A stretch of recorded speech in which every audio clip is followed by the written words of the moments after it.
Dans le parc national de Tsavo, un vieil éléphant solitaire nommé Tembo marche lentement à travers la poussière rouge. Tembo est massif, ses défenses sont longues et usées, ses oreilles déchirées témoignent de nombreux combats. Les enfants du village de Madji Mbili le regardent passer avec admiration. Ils l'appellent le gardien des plaines. Le vieux chaman du village raconte que Tembo est un esprit protecteur, lié à la terre elle-même. À chaque saison sèche, Tembo revient s'abreuver près du village, sans jamais menacer personne. Mais cette année-là, les pisteurs découvrent de larges empreintes de lions.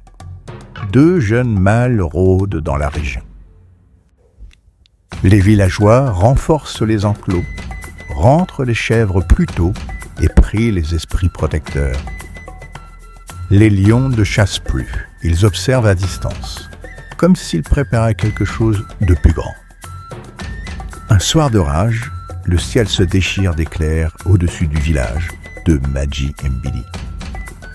Les villageois entendent des cris d'animaux au loin, puis un silence inquiétant s'installe.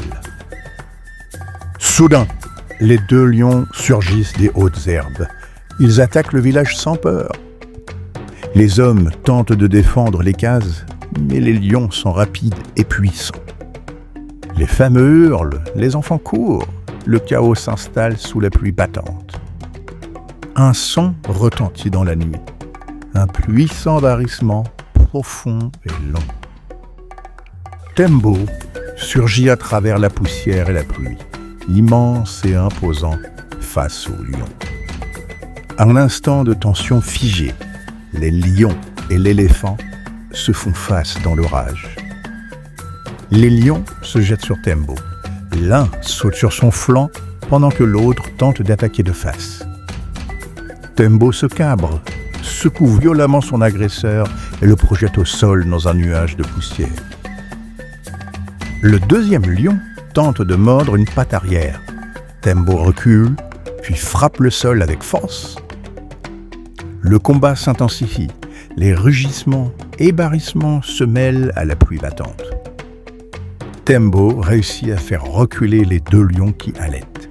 Le sol est maculé de sang et de boue.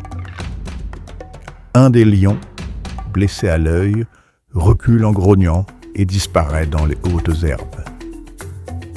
Tembo, lui-même ensanglanté, tourne lentement sur lui-même pour faire face au dernier lion. Dans un ultime effort, il charge, soulève le lion de sa défense et le projette contre un tronc. Les villageois, silencieux sous la pluie, observent la fin du combat, tétanisés par ce qu'ils viennent de voir. Tembo reste debout, souffle rauque.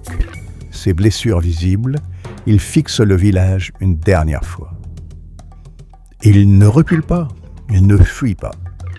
Il demeure comme une statue vivante dans la boue battue par la pluie. Puis, dans un dernier souffle, il ferme les yeux. Son corps se fige. Il meurt, debout. Quelques instants plus tard, son corps s'incline lentement et s'écroule au sol dans un bruit sourd. Le chaman s'avance, les enfants suivent. Tous entourent le corps de Tembo dans un silence total. On dresse une stèle de pierre sur sa tombe symbolique, marquée d'une empreinte de sa patte. On danse, on chante et on raconte aux plus jeunes comment un éléphant a sauvé tout un village.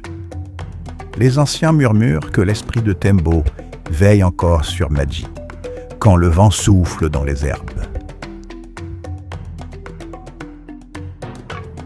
J'espère que cette histoire vous a plu. Dans ce cas, pensez à vous abonner. Merci et à bientôt pour de nouvelles aventures.